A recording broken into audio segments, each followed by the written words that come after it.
राधिका यादव की सबसे पहले हम बात करेंगे हत्याकांड की, जिसकी जांच लगातार जारी है। लेकिन इसी बीच राधिका की दोस्त हिमांशिका ने बड़ा दावा किया है। हिमांशिका जो दोस्त है राधिका की, उसने कहा है कि पूरी प्लानिंग के तहत राधिका का मर्डर किया गया है। हिमांशिका के मुताबिक राधिका के मर्डर का प्लान 3 दिनों से बनाया जा रहा था।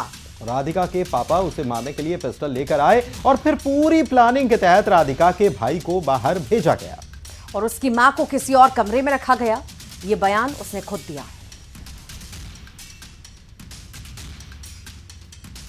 मैं कल उसके घर गई हूँ तो मुझे पता चला है कि एक्चुअली उसका मर्डर पिछले 3 दिनों से प्लान हो रहा था।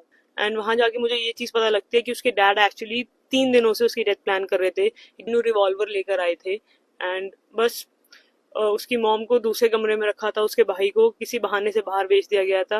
राधिका के पास एक डॉग है लूना एंड वो पिटबुल है, तो मतलब she would have also saved her, but उसको भी घर से थोड़ा बाहर रखा गया था and he waited for the right moment और पीछे से मार दिया।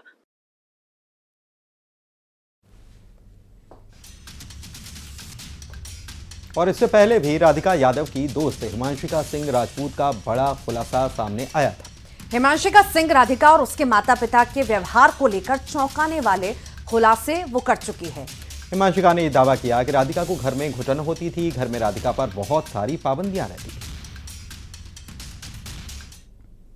फिर धीरे धीरे करके वो सब चीजें बंद हो गई बिकॉज उसके पेरेंट्स बहुत ज्यादा ऐसे थे कि लोग क्या कहेंगे।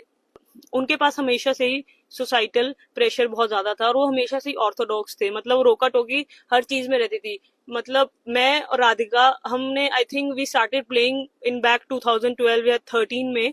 हम साथ में ट्रैवल भी करते थे, हमने आपस में भी बहुत सारे मैचेस खेले हैं। तो मतलब मैंने उसे देखा नहीं है कि किसी से ज्यादा बात करते हुए। हमेशा देखा है कि वो अपने पेरेंट्स के साथ ही रहती है एंड लव जिहाद के बारे में बात हो रही है। अब तो वहीं राधिका मर्डर केस को लेकर कई अनसुलझे सवाल हैं, जिनके जवाब जानने की कोशिश भी लगातार हो रही है। कौन कौन से सवाल हैं जिनके जवाब खोजने की कोशिश हो रही है?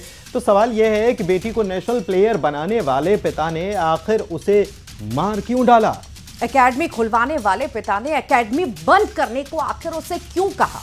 वारदात के वक्त आरोपी पिता ने अपने बेटे को बाहर क्यों भेजा था? और दीपक ने राधिका को 3 गोली मारी, बॉडी से 4 गोली आखिर कैसे निकली हैं?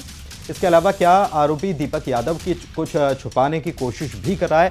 ये भी कई सारे सवाल हैं जिनके जवाब जो हैं वो धीरे धीरे करके पुलिस खोजने में लगी हुई है।